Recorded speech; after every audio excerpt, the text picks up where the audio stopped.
Welcome back, crew, to Don't Do It Tuesday, and today we're going to look at a few things around the boat launch. And one of the first things we're going to tell you not to do is if you launch solo, don't do it like this guy.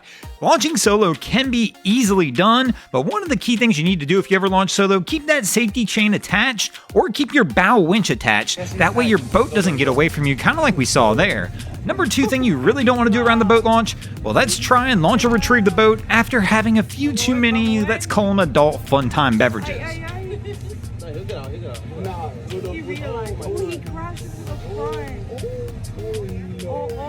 Here we can tell what appears to be our guys had a little bit too much fun out on the water. He winds up hitting the boat ramp. Here we're going to see he tries to back up and winds up hitting the docks as well, and I don't think this is due to lack of experience. As the guy was kind of getting out of the boat, the crew that's talking in the background here mentions how our guy kind of had a lean as he was walking.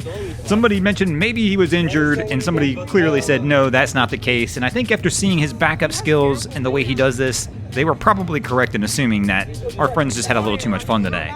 But here he's trying to get an assist from his buddy after banging the dock a couple times, and they do eventually get this one loaded. But again, guys, this is like driving a car. Don't get out there, don't drink and drive on the water, and then especially this situation, it looks like our guy possibly is going to drink and drive leaving the ramp.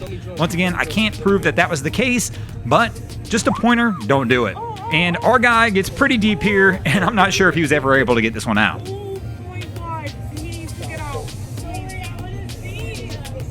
Now, our next thing we're going to look at down at the boat launch is probably actually going to be a pretty spicy subject, and that's going to be whatever you do, don't overstate your abilities in boating in general, whether it's at the boat launch or around a boat to begin with. When I say that, as a boater, it's not uncommon when we invite people out on the boat that they want to help out. They want to pitch a hand in and help us get things done. And of course, we're excited when we see people excited to do it. Love to help people learn and teach them to do that. But one of the things that I find happens quite a bit, and many of you probably do as well, is where people will overstate their abilities. In other words, they might be like, hey, would you like me to back the trailer down? And the first thing I'm thinking is, have you ever done this? And one of the reasons I get really nervous when this particular subject comes up is because the answer when I ask that question is almost always the same. People want to look bigger than they are sometimes, and the response is usually something similar to, yes, I've been backing trailers since I was 5 years old. You'll get some story about how their cousin's uncle's brother's mom had a tractor trailer, and at 7 years old they were backing this up to loading docks. And all of a sudden you think, well, yeah, maybe it would help. I could let you guys do it. Only to find out when they get behind the wheel of that truck, you can tell quickly they've never done anything like this in their life. Kind of like this situation here. This one is one of the very typical Miami scenes that we see down at the boat ramps. This is obviously a rental company who rents jet skis. So obviously the person behind this truck was hired by this jet ski rental company to do the job he's doing right here, but I have to imagine he quite possibly overstated his skills and ability. I mean, heck, they didn't even take the straps off the jet skis as they're trying to back this trailer down. So this is why I'm always hesitant when people offer to help on key tasks. Now, there are plenty of tasks around the boat I will let somebody who's never had any experience on a boat before help with.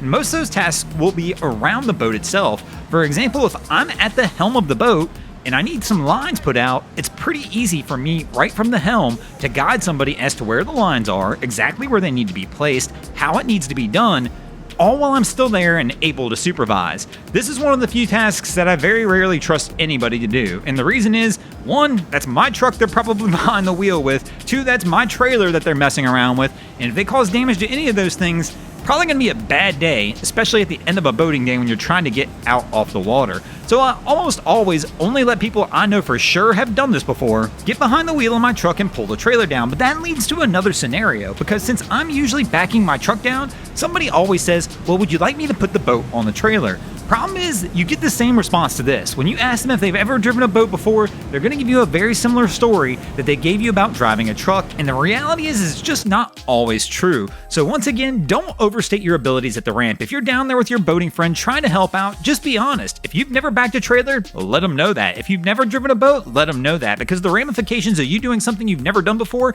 can be pretty severe. Thanks for watching, guys. I hope you enjoyed this week's episode of Don't Do It Tuesday. If you ever see anything crazy happening on your waterways, be sure to hit us up on Facebook or Instagram and let us know, and you might see your stories over here. Just like Jonathan Melching, Jorge the Rock, and Miami Boat Ramps did this week. And if you guys haven't already, go ahead and drop an anchor on the subscribe button here.